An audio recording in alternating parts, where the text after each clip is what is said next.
been a while. Last year's October, I started out that month's mini-reviews by reviewing the Universal Monster Classics. Well, this year, I have decided to continue reviewing these legendary horror films. First up, The Mummy with Boris Karloff.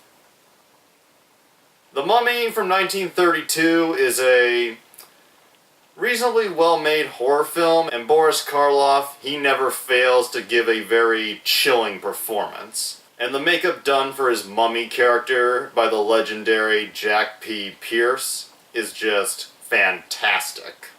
And the supporting cast sees the return of actors from other Universal Monster classics, including Edward Van Sloan, who was in Karloff's previous film Frankenstein, and my favorite of the Universal Monster classics, the 1931 Dracula. Edward Van Sloan plays more or less the same character he did in Dracula, and once again he does a fantastic job. David Manners also returns from Dracula, playing more or less the same character he played there, the leading lady's boyfriend of sorts.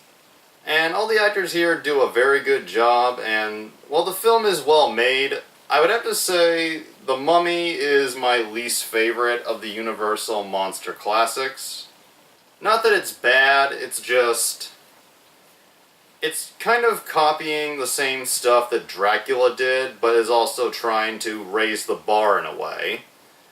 And while it does have some good moments that are more intense than, say, the original Dracula, it feels like either through the budget or the effects they were limited to using at the time, the film wasn't able to fully go as far as it wanted to.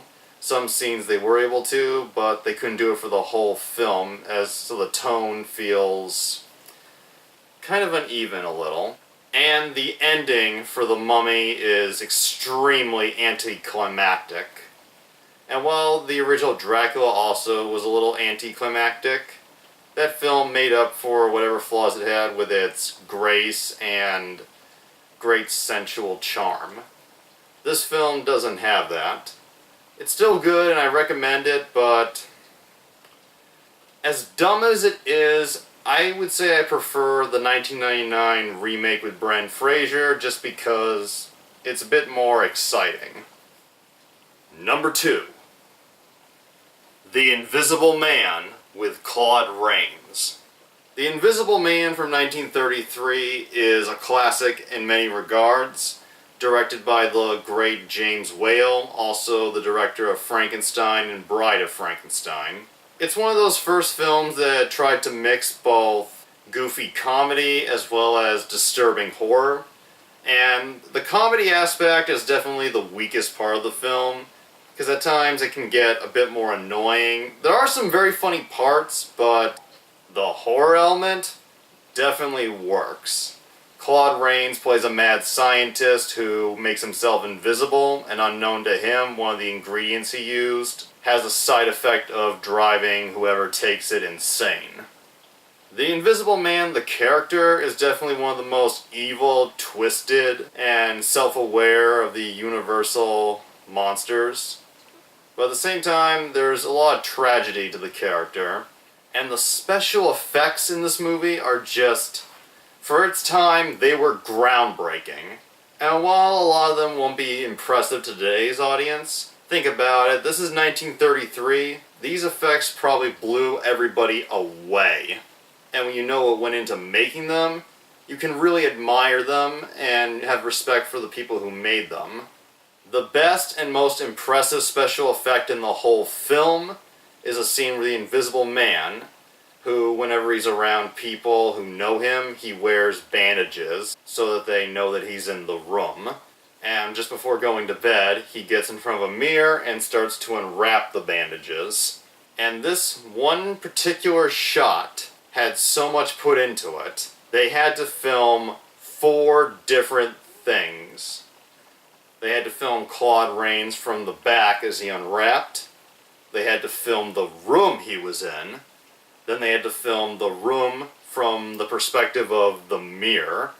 And then they filmed him from the front unwrapping himself. And then in post-production, they sliced parts of all 4 images together making it look like it's all happening in one shot. Try telling me you do not admire the thought and process that went into that effect.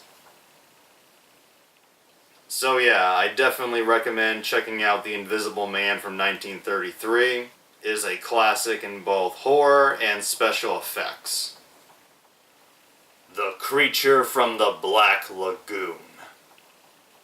Unlike all of the other Universal monster classics that came out in the 1930s and the 1940s, The Creature from the Black Lagoon and its two sequels came out in the 1950s. It was really the last of the Universal monster classics, and it came out at a time where monster movies were now becoming very low-grade B-movie drive-in fodder. So it was interesting to see the last major studio monster flick.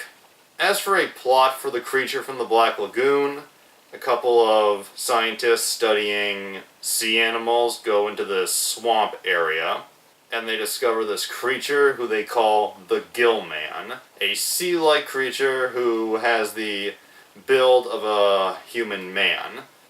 And as you can see on the cover, this monster has some pretty damn impressive design work put into it. And then the film becomes a fight for their lives as the Gill Man kills off some of the scientists, the boat crew, and tries to strand them in the swamp. Another great part of this film is the music score, which is just so intense, it will just make you jump every time it happens. And there really isn't much to say about the actors who play the Gill Man. There were two actors that played the Gill Man in each movie. One for the underwater scenes and one for the land scenes. For the underwater scenes in all three movies, they used the same person, Rico Browning, a diver who was able to hold his breath underwater for about 4 minutes. You can see why they hired him. And the last thing to say is, I would rank the Gill Man as my number 3 most favorite Universal classic monster.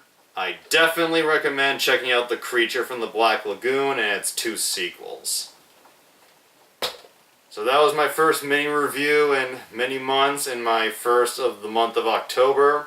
There are many more Halloween themed ones on the way, and we'll see if there's more to come after my favorite month of the year is up.